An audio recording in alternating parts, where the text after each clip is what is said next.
is a game that we're going to play with the kids. That's a very simple game, but the kids will love it.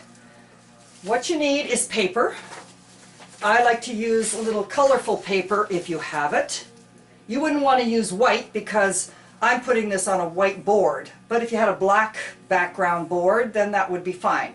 But you are going to need some kind of a board, and you're going to need something to put it on, like an easel like this.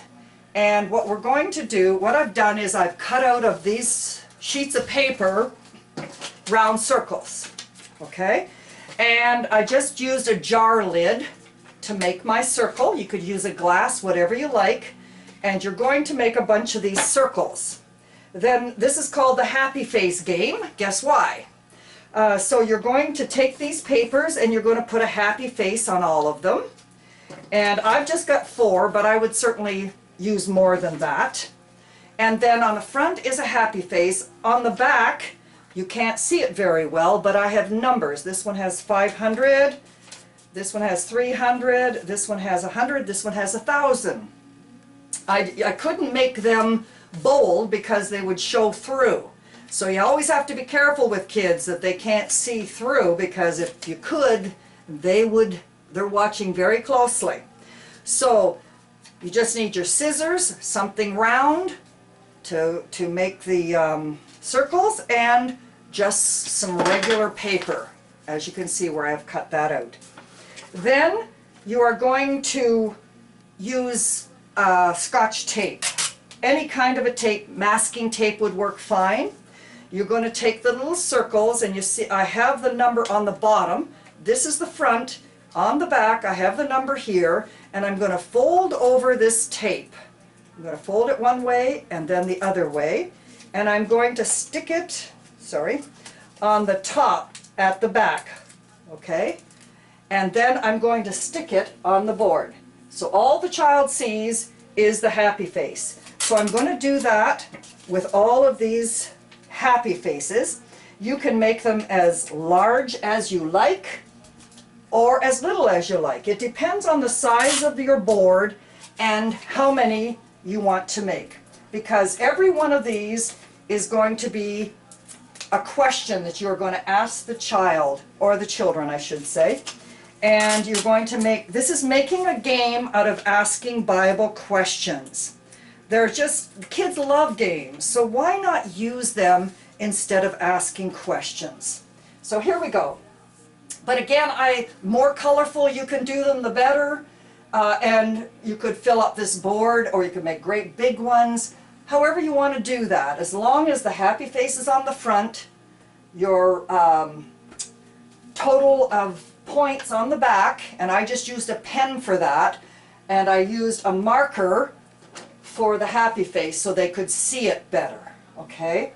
Now, and you've got your tape on there, so what you're going to do is you're going to say, hey kids, we're going to play a game today, and we're going to see if you were listening to the lesson, because remember at the beginning I told you we were going to play a game, and I also always watch for those that are behaving themselves, because I'm sorry, if you really aren't doing what you're supposed to do, then I just can't ask you to play. I'm sorry about that.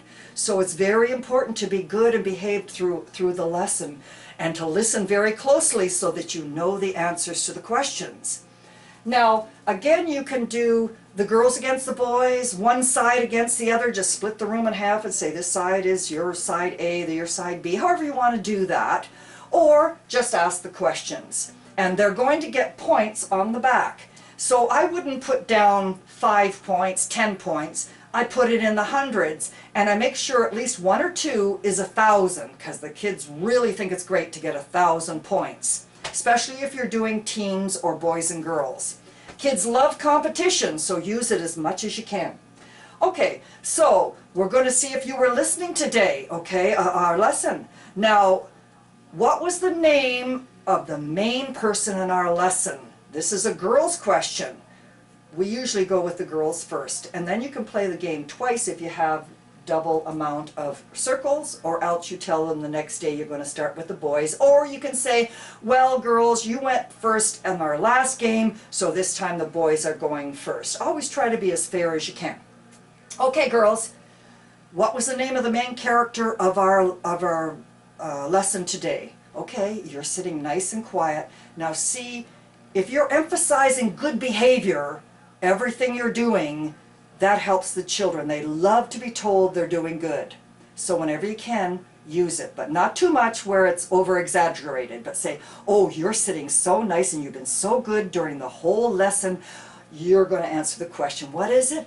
Daniel, that's right. So would you come on up here? You can pick any one of these circles that you want, because you're going to get teams, you're going to get numbers for your side, the girl side. Okay, so she comes up and she said, okay, I'm going to pick this yellow one.